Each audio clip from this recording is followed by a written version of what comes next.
వారి ధర్మపత్ని రేణుకా మేడం గారు వచ్చి ఉన్నారు. ఈరోజు కూడా మన లోపలి గ్రామంలో ఎంతో సుదీర్ఘం ఈరోజు మన ఆహ్వానాన్ని మన్నించి ఈరోజు మన గ్రామానికి విచ్చేసి మన కళాకారులను చిన్నారులందరినీ కూడా ఎంతో మంచి హృదయంతో ఆశీర్వదించారు. అలాగే వారు ఇలాంటివి ఎన్నో లక్షల కార్యక్రమాలు జరిపి ఎంతోమంది చిన్నారులను ఆశీర్వదించి వారి అభివృద్ధికి తోడ్పడతారని కోరుకుంటున్నాం.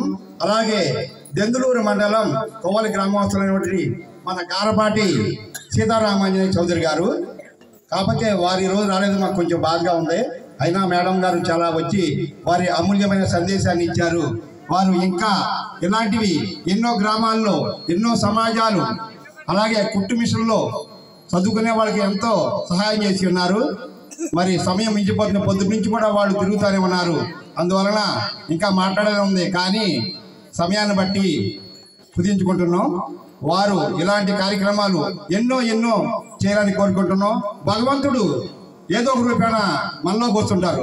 అలాగే భగవంతుడు మన ముందు వస్తే మనం చూడలేం. అందుకని సీతారామాంజనేయ చౌదరి గారు ప్రతి పేదవాడికి ప్రతి కళాకారులు కూడా ఎంతో కొంత అభివృద్ధి చెందాలనే ఉద్దేశంతో నిరంతరం ప్రతి క్షణం ప్రతి నిమిషం కూడా ఆయన తపన ఏంటంటే అందరూ బాగుండాలి, మన ప్రపంచం బాగుండాలి, మన జిల్లా బాగుండాలి, మన చుట్టూ ఉన్న వాళ్ళు బాగుండాలి, ఈ ప్రపంచంలో కళాకారులు బాగుండాలి, దేవాలయాలు బాగుండాలి, అందరూ బాగుండాలని నిరంతరం తపన ఆయన పేరే తపన చౌదరిగా పెట్టేశారు అందరూ కూడా. ఈ కార్యక్రమానికి ఈరోజు మన గ్రామానికి ఇచ్చేసి చిన్నారులను ఆశీర్వదించినందుకు మన రేణుకా మేడం గారికి మా గ్రామస్తులు అందరి తరఫున మా చిన్నారుల తరఫున హృదయపూర్వక కృతజ్ఞతలు తెలుపుకుంటున్నాం. జై శ్రీరామ్, జై జై శ్రీరామ్, జై శ్రీరామ్.